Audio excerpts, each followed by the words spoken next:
Hello, this is Dr. Christy Patton-Lukes, a chemical engineering professor at Missouri S&T. In this video lesson, we will be looking at crystallization as a separation process. This material comes from Chapter 12 of Giancopoulos' textbook, and the section is looking at liquid-liquid and fluid-solid separation processes.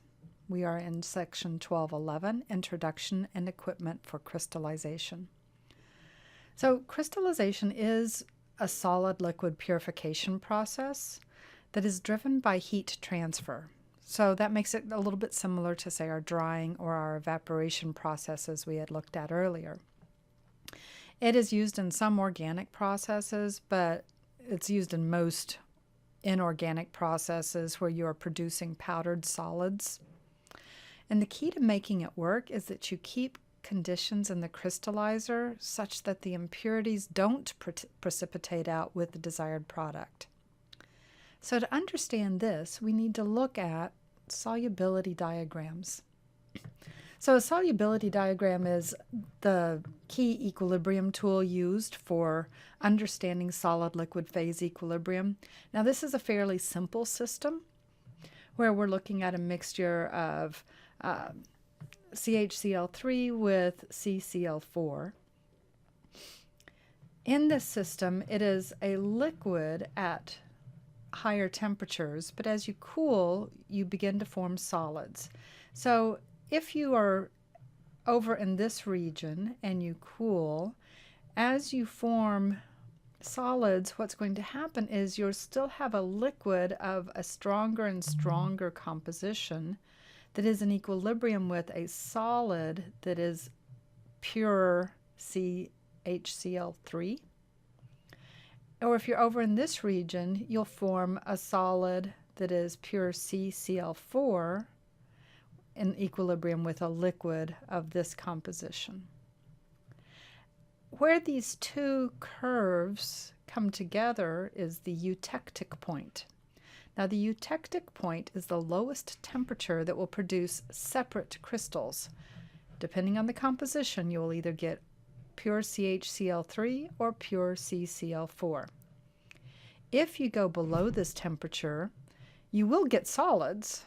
It's just that you will have both types of crystals, and although they will be pure, separating them out can be quite the challenge. So imagine if I just gave you a bowl of salt and sugar and I just shook them up and said, okay, have at it, separate these two. It's very challenging. So we try to stay above the eutectic point.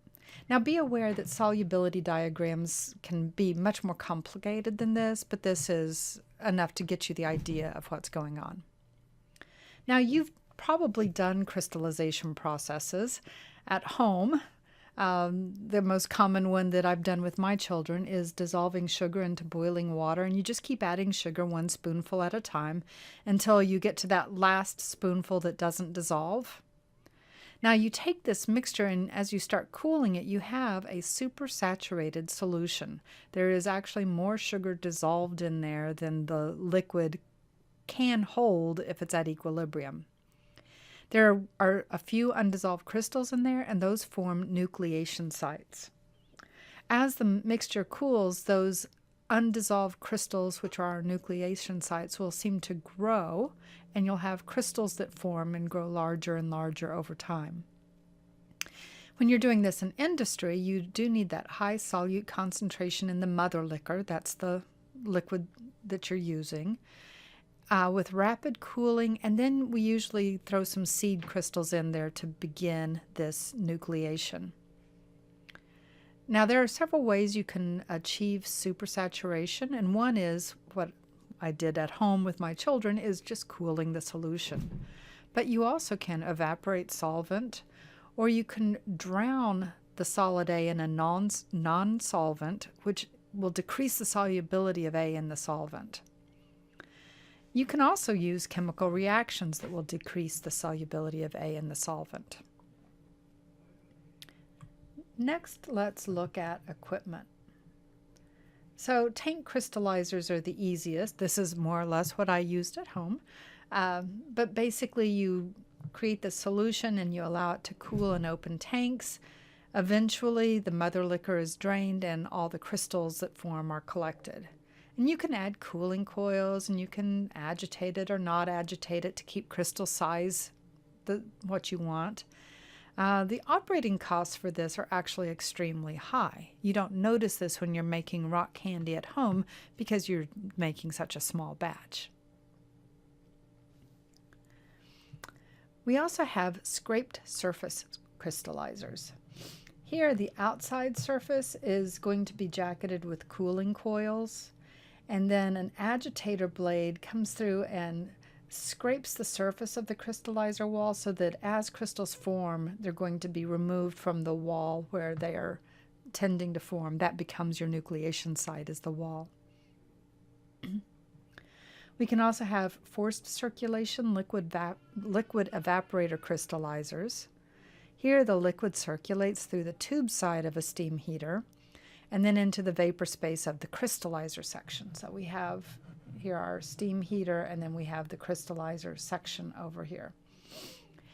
Flash evaporation in the headspace moves the mother liquor towards supersaturation, and then this supersaturated liquor flows through a fluidized area of crystals with liquor, and this is where the crystallization occurs. Any product crystals are then removed and sent so that the mother liquor recycles back. Our final type is the circulating magma vacuum crystallizer. The crystal solvent mixture is called magma, and this is heated gently and mixed back into the vessel. You cause a vacuum to the vapor space, which is going to cause this boiling or evaporation, and then that will cause your crystal formation. And then by gravity, the crystals should fall, and you draw those off near the bottom. So this concludes our very, very quick look at crystallization. In our next lesson, we will talk briefly about reverse osmosis.